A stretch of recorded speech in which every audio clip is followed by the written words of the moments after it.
Hello guys. Today we're gonna talk about a very, very hidden movie. It's Tales That Witness Madness. I saw this with my sister a little while ago. Um, it was released in 1973. It's rated R. It's an hour and a half long. It has 5.6 out of 10 on IMDb, with about 1,700-ish user votes. It does have a Metacritic. It doesn't have a Metacritic score. It it's a horror anthology film. One of the stars is Donald Pleasance, who was in the Halloween stuff, and who else is in it of noteworthiness? It's Kim Novak, who let's see here,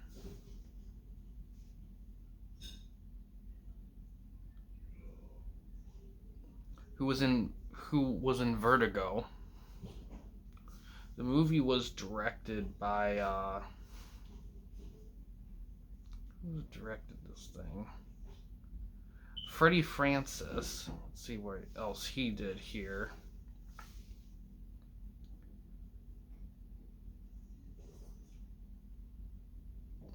Well, he directed a segment, so might have. Let's just go to this page here. Yeah, it just has one director credit here, Freddie Francis.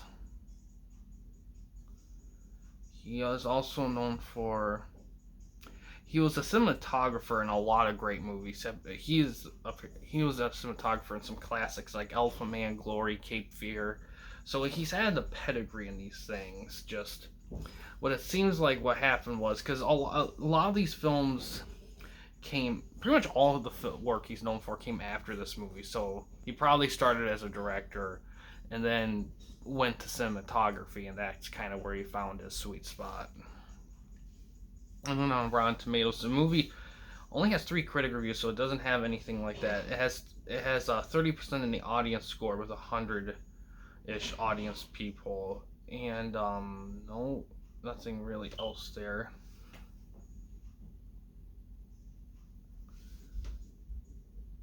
Alright, it's available to rent and buy on. The trailer's playing here.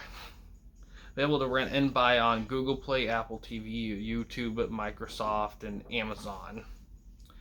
And I believe it was released in DVD in 2012.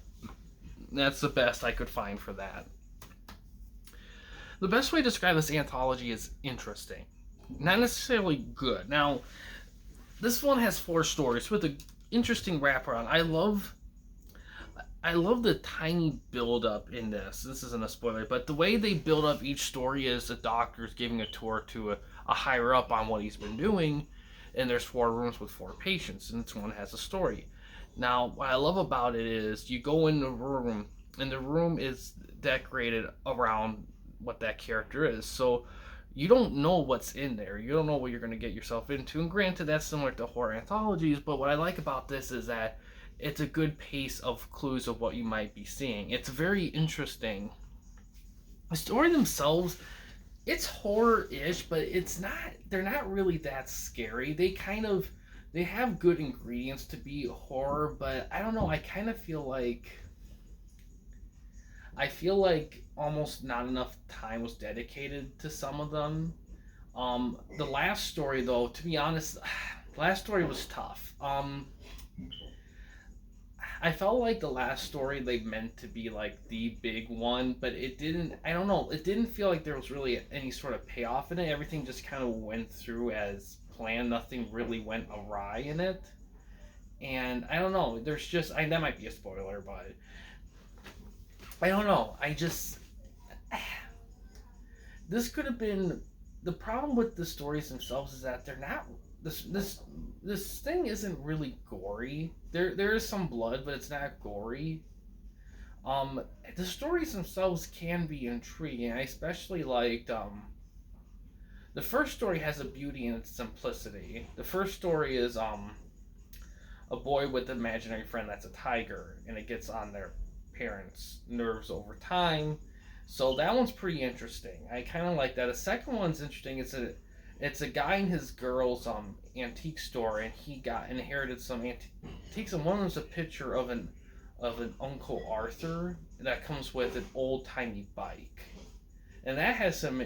That's intriguing there too. The third one is a guy who lives with a girl, and he has a fascination with nature. And one day he brings home a tree that strikes him in a certain way, which that's interesting too.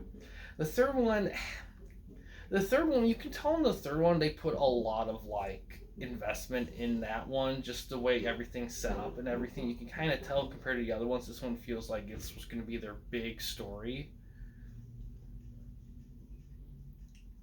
but I don't know. It just didn't feel like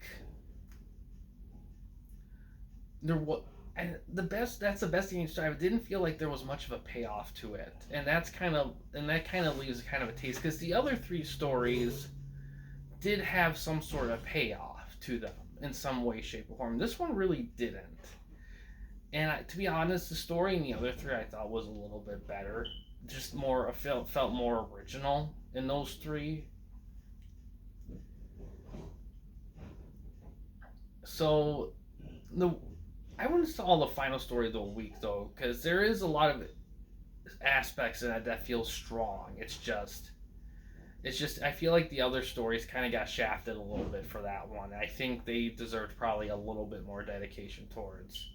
Um, I will say though, I think that now in hindsight, I think that the whole thing would have been better overall if maybe they only did three stories, or maybe extend the movie's length from hour and a half to maybe hour 45, maybe not 2 hours, but add an extra 15 minutes that you could have like added 5 minutes to each story. Those three stories I think would have gone a long ways. Um, well, it's interesting. It's an interesting little horror anthology from the early 70s. But yeah, interesting because the stories themselves aren't really that terrifying. They're just interesting. I find them interesting, and I wish I could see more in them. But I feel like I didn't quite feel like there was enough investment in those. I feel like they put a lot of energy into that final story, and I just didn't feel like that was the right story to put it in. But yeah, this is interesting. I like the wraparound as well. I love actually the wraparound is really solid. I like the way they do it. I think yeah, but yeah, like I said, I think first of all, I think the horror aspects of this movie are a little weak. They're not super strong. They're more interesting than horrifying. I think if they were gonna go the horrifying route, I think they need to be a little bit more intense. And again, I think that final story, I think that needed more of a punch. I think it shit more like shit needed to go sideways. Things went too according to plan, especially compared to the first three where things went crazy at some point in the stories. This one really didn't go there. And like I said, I just find the other three stories just more interesting, like a little more unpredictable. The last one just feels too by the book in the wrong way. Well, I do like it. But yeah, this isn't the easiest thing to find. You will have to pay money to see it. It's cheap to rent. I think it's good for one watch. I don't know if it's good for multi viewing unless the stories just hit you in the right way. But yeah, it's fine. I say it's a good checkout for horror enthusiasts or horror anthology enthusiasts specifically.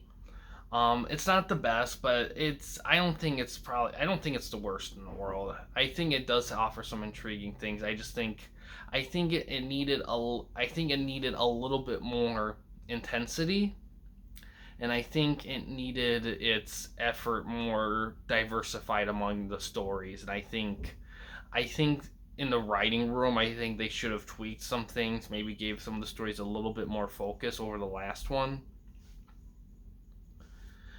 But yeah, outside of that, it's fine. I think it's a decent watch. But yeah, guys, thanks for watching. In case you want to chat with me, Mike, or anyone else at the Campy Company, you don't want to use the YouTube comment section, we do have a couple options. First one is we have a Discord channel. You can find a link to that in About page / About section of our channel. We also have a discussion tab in our channel as well. You can access that through a PC or laptop computer. We also have a Patreon page in the works, and the main goal of that page is to raise some money for the channel, to give it a bit bigger budget so we can do more ambitious things, and also to create merchandise as well. And the merchandise will be geared toward aspects of the channel that you guys enjoy. But yeah, guys, thanks for watching. Please subscribe and like the videos, and have a good day.